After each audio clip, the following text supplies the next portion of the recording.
Chris Wallace, Fox News Sunday anchor, Dana Perino, host of the Daily Briefing, co-host of The Five, Juan Williams, also Fox News political analyst, co-host of The Five. Chris, now we start to look forward, right? And this transition time is a time when the Biden camp will start playing the parlor game of who's going to be Secretary of Defense, who's going to be filling out the cabinet. You're already hearing names like Michelle Flournoy at the Pentagon, the first possible female defense secretary. This is where we will be shortly, even as these legal challenges are going forward.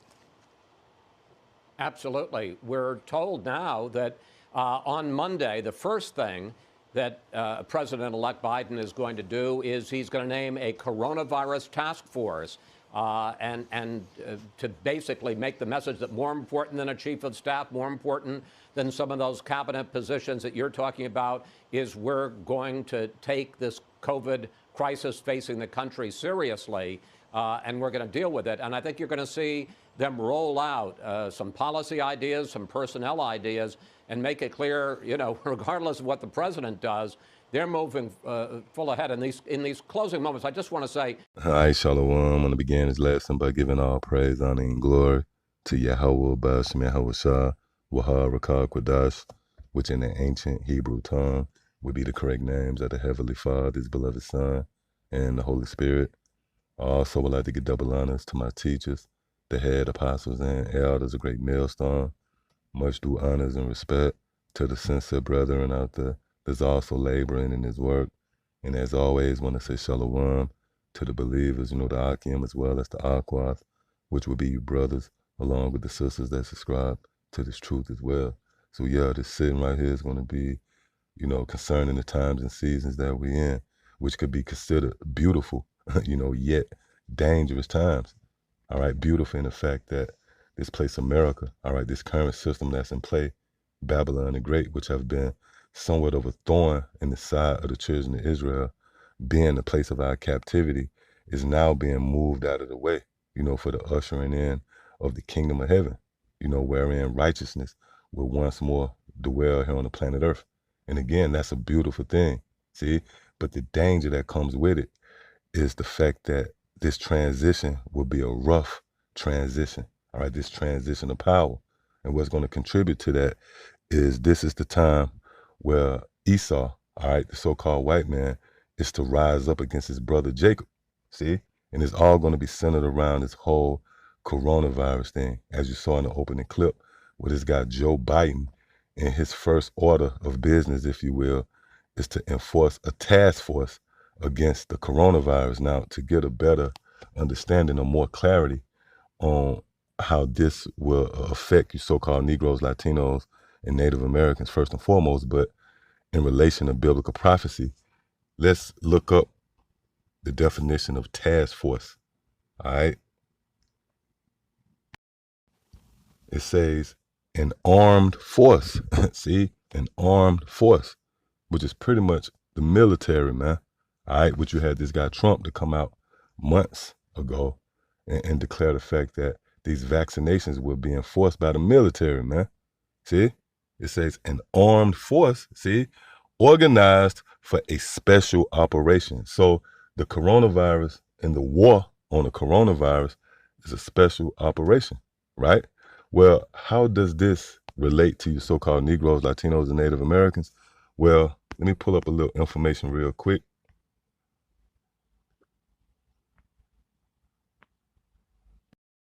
It says, should people of color get access to the COVID-19 vaccine before others? So you see right here where the COVID-19 is being associated and attached to you so-called Negroes, Latinos, and Native Americans, man. See? So this task force, which have been assembled, is pretty much, in essence, dedicated to coming up against the tribes, man. See that? Now, when you read into this, it says, by now, we all know that COVID-19 is not an equal opportunity killer. Black, Latino, and indigenous people, see, which will be none other than your so-called Negroes, Latinos, and Native Americans, are getting the disease more often and suffering more severe outcomes than white Americans. See, the most glaring statistic, 1 in 1,000 Black Americans have already died in this pandemic, in the U.S. Yeah, hold up. I thought gang violence, which is the norm, all right, these different turf wars, drug wars, if you will, throughout these inner cities amongst the so-called black community was already contributing to so-called blacks being put to death. All right. But when was the so-called white man concerned about that, man? Now all of a sudden they concerned about the well-being of you so-called Negroes, Latinos, and Native Americans, man. The fix is on, man. Again, what you're witnessing is prophecy. See, matter of fact, let's go there. This is the book of Genesis, the 27th chapter, and starting at the 38th verse. And Esau, all right, which is the so-called white man. And what we're reading right here is the humble beginnings, if you will, of this tension, this friction betwixt the so-called white man versus the so-called Negroes, Latinos, and Native Americans, man. This is not just some random drama, random beef that we're dealing with here, all right? This hatred is actually a spiritual hatred, you know, which can't be curbed, all right? There's no way you can calm the tension between these two nations and that struggle in the womb. All right, this is a spiritual hate, man. This is not of the earthly realm. And you see where this man is taking this approach, all right, this well thought out approach. This man has strategized, plotted, and schemed on the way to come up against you so-called Negroes, Latinos, and Native Americans. Well, guess what? We have the ability now through the spirit and power of Yahweh Shah to go to the source of this hate. See? And where this man would go through any lengths to shed the blood. This man get off on the blood of the tribes. And that's outlined in the book of Ezekiel, the 35th chapter. See? So this is Genesis, the 27th chapter, starting at the 38th verse. And Esau, again, the so-called white man, said unto his father, hast thou but one blessing, my father, bless me, even me also, O my father. And Esau lifted up his voice and wept. And Isaac his father answered and said unto him, behold, thy dwelling shall be the fatness of the earth and of the dew of heaven from above. So the so-called white man received a consolation. All right. You know, we all know that Jacob was given the blessing. See? But Esau, you know, cried out bitterly for a blessing also. So what he received was a consolation, if you will. And that's what you're witnessing right now. This current system that's in play, you know, the so-called white man being on top, being exalted pretty much over the nations, and really at the expense of the blood of the children of Israel. Well, this is his consolation. What you're witnessing right now in real time, it goes back to what we're reading right here. Again, it says, and Isaac his father answering and said unto him, behold, thy dwelling shall be the fatness of the earth and of the dew of heaven from above. Verse 40, and by thy sword shalt thou live. See, and by thy sword shalt thou live. So the so-called white man, whenever reasoning, you know, in his rationale, he's never going to deal with anything diplomatically, man. All right. His instincts will kick in, his blessing, which will be the sword. All right. And when you take a glimpse into this man's history, everything that this man have gotten have been by way of violence. Case in point, America, man. Was it not at the expense of the natives, man? You know, this man slaughtered up to 4 million natives within a 4-year campaign. You know, this man committed the damn near genocide of the natives, right? Even to this very day, these different skirmishes that break out over the resources of the planet Earth, the so-called white man waged war, you know, for the resources that he had, whether it's oil, diamonds, gold. Pretty much this man cornered the market by way of the sword. See? That's why he put so much trust in his military. And again, this is why Biden, all right, in his first order of business, which is nothing more than the agenda of the elites, okay? You know, Trump and Biden, they pretty much sing in the same song. Again, Trump said he would enforce these vaccinations by way of the military. That's a form of this man living by his sword, see? And pretty much Biden is echoing that same sentiment. So you can't get caught up. Our people get caught up in these different candidates, presidential candidates, not understanding that there's a power, you know, that's pretty much pulling the strings, man. These presidents is nothing more than puppets. What you're witnessing is the agenda of the elites. See? But again, it says, and by thy sword shalt thou live, all right? And shall serve thy brother, and it shall come to pass when thou shalt have the dominion, which is this time we're in now, the so-called white man has the dominion, that thou shalt break his yoke from off thy neck. And Esau hated Jacob, see? And Esau hated Jacob because of the blessing wherewith his father blessed him. And Esau said in his heart, all right, Esau said in his heart, the days of mourning for my father are at hand, then will I slay my brother Jacob. Let's read this again. It says, and Esau hated Jacob because of the blessing. Right. So now we know why the so-called white man had this perpetual hatred for you. You know, our people, they bang their head against the wall. They constantly scratching their head. You know, they're trying to come up with reasons why the so-called white man hates you, man. You know, when you go back to the 60s, you know, with this man and his hatred, you know, was so intense where he didn't want you to walk through the same door as him, man. Use the same restroom, eat in the same restaurant, man. Drink out of the same water fountain. Again, that's a hatred that's beyond the comprehension of you people, man. Why? Because it's not of this realm. It's a spiritual hatred. See? And we reading why this man had his hatred for you. It all goes back to the blessing, man. See again, and Esau hated Jacob, see, because of the blessing wherewith his father blessed him. And Esau said in his heart, right, the days of mourning for my father are at hand. Then will I slay my brother Jacob. And that's the time we're in, where this man is looking to come up against the tribes. Now, the scriptures say that Esau said in his heart. Now, that's symbolic to these secret meetings. All right, this man, he sit back, strategize, plot, you know, scheme against Israel. And in this case, this pandemic in the form of the coronavirus, man. All right? And this is the travail that we must endure before ultimately going into the kingdom. And that's what I wanted to touch on in this lesson, man. You got a lot of Jakes, and I'm talking about those who would be numbered amongst the circumcised, you so-called Negroes, Latinos, and Native Americans, who have come into the knowledge of knowing that you're an Israelite. Well, you don't understand the sense of urgency that comes with that, man. This is not a thing where you're going to just cruise into the kingdom of heaven, man. All right? It's going to come with travail, all right? And being in the last hour, if you will, of the so-called white man's rulership, pretty much the sun is setting on this man and his reign of terror, right? Well, that transition, you know, being the kingdom of heaven ushered in, is going to come with a price, man. Which brings me to the book of Revelation, the 12th chapter, and the 12th verse.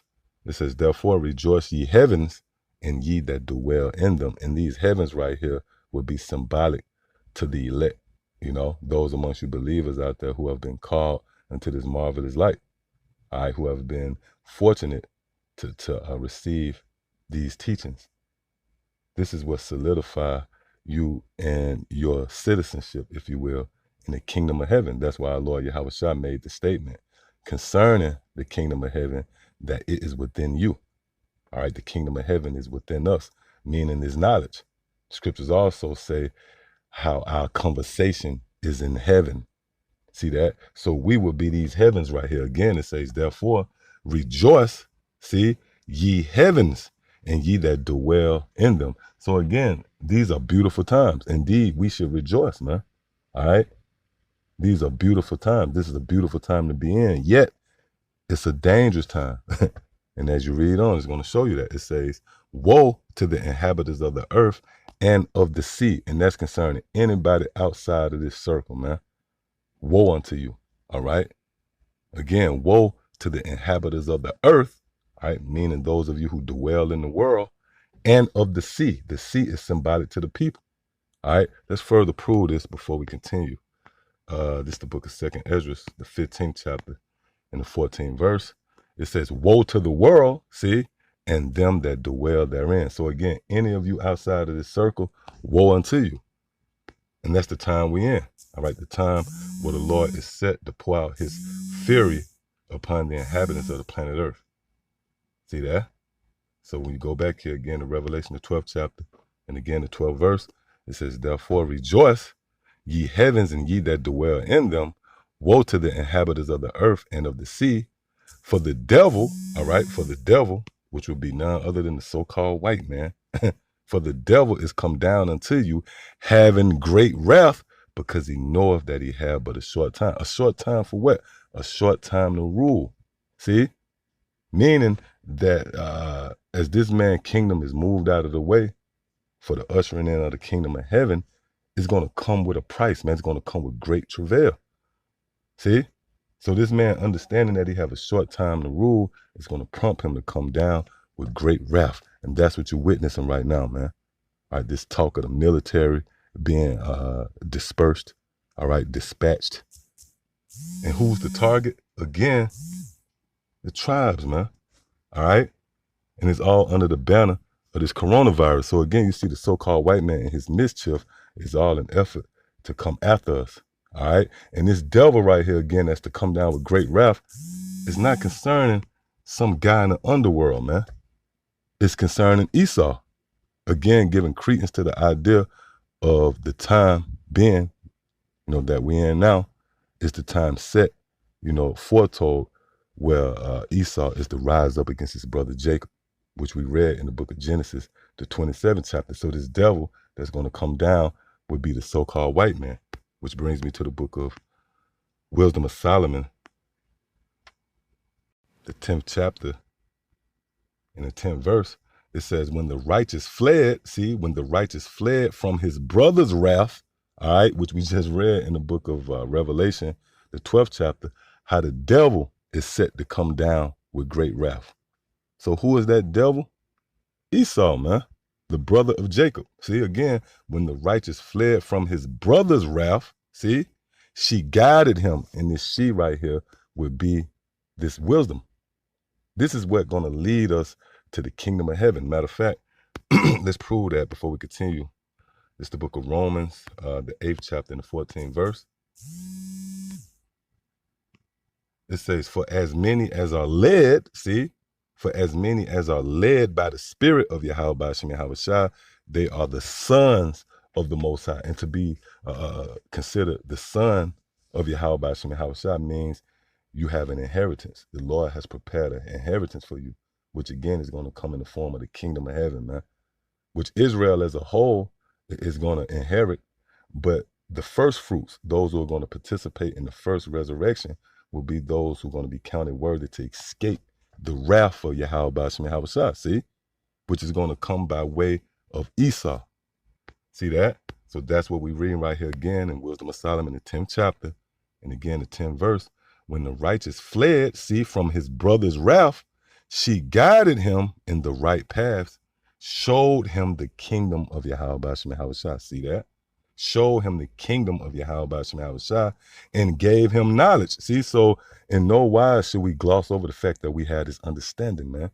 This is the bridge to our salvation, which is ultimately going to lead to the kingdom of heaven.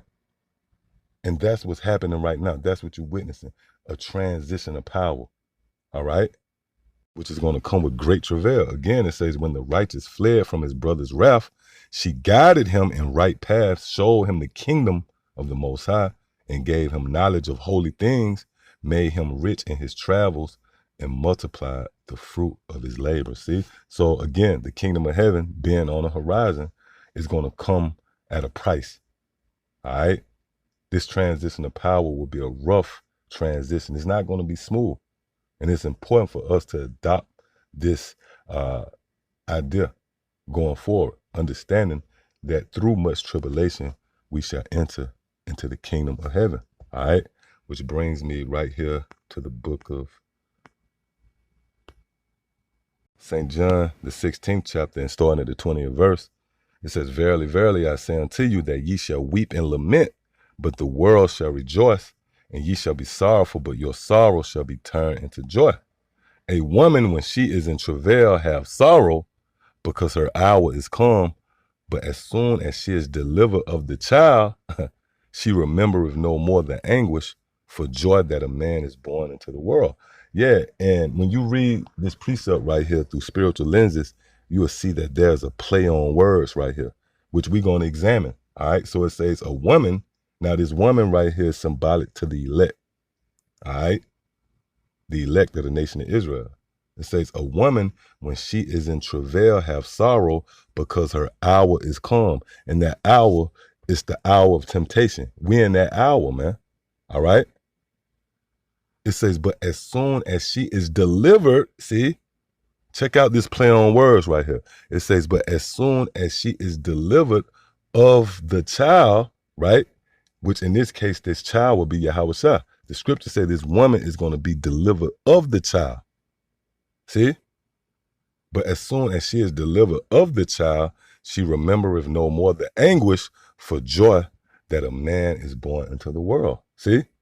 So the scriptures is giving you somewhat of a chronological order right here. Before this woman is delivered of the child, there's going to be travail, you know? There's going to be labor pains, which when you consider the men who have dedicated themselves, committed themselves to the performing of the works of Yahweh Bashim Yahweh, and the fact that we labor, okay, in the form of uploading these epistles, in the form of these videos during the week, going out on the highways and byways, that's labors. Those are actually labor pains, man. All right. But once the woman is delivered of that child, the pain go away. She no longer remember that anguish, man. It's replaced by joy. See? And that's what the scripture's saying. Again, a woman, when she is in travail, have sorrow because her hour is come. But as soon as she is delivered of the child, see, she remembereth no more the anguish for joy that a man is born into the world. So what's the moral of the story here? Before we enter into the kingdom, all right, before we receive that inheritance, we must endure travail. All right, the kingdom will come with travail. See? Which brings me right here to the book of 2nd Ezra, the 7th chapter, and starting at the 6th verse. It says, there's also another thing. A city is builded and set upon a broad field and is full of all good things. Yeah, and this city right here would be the kingdom of heaven. See? The entrance thereof is narrow. Now, when something is narrow, it means it's difficulty. All right? Straits. You know? When you walk through a narrow path, when you are in straits, it's a level of difficulty, man. So the entrance into the kingdom is going to come with great difficulty, with tribulation, man, with travail. See, again, the entrance thereof is narrow. All right, the entrance into the kingdom is narrow. It's going to come with straits, and it's set in a dangerous place to fall. What's that dangerous place? America. You know, when you go back to the book of Acts, the 1st chapter, when the disciples was joined with the Lord after the Lord was resurrected, you know, after his crucifixion, the first thing they asked him, will thou at this time restore the kingdom unto the children of Israel? They thought the kingdom would go through Rome. They didn't know that they was going to have to die, be reincarnated, and go through America. The kingdom would go through America. All right? So America is this dangerous place. Again, it says the entrance thereof is narrow and is set in a dangerous place to fall. All right? So the entrance into the kingdom has got to go through America. See? The shadow of death. It says, like as if there were fire on the right hand and on the left a deep water, and only one path between them both, even between the fire and the water, so small that there could but one man go there at once. If this city, right, which again is dealing with the kingdom of heaven, if this city now were given unto a man for an inheritance, if he never shall pass the danger set before it, how shall he receive this inheritance? See? So that's a necessity, man. Before you enter into the kingdom, before you receive this inheritance, you have to first pass through the danger that's set before it.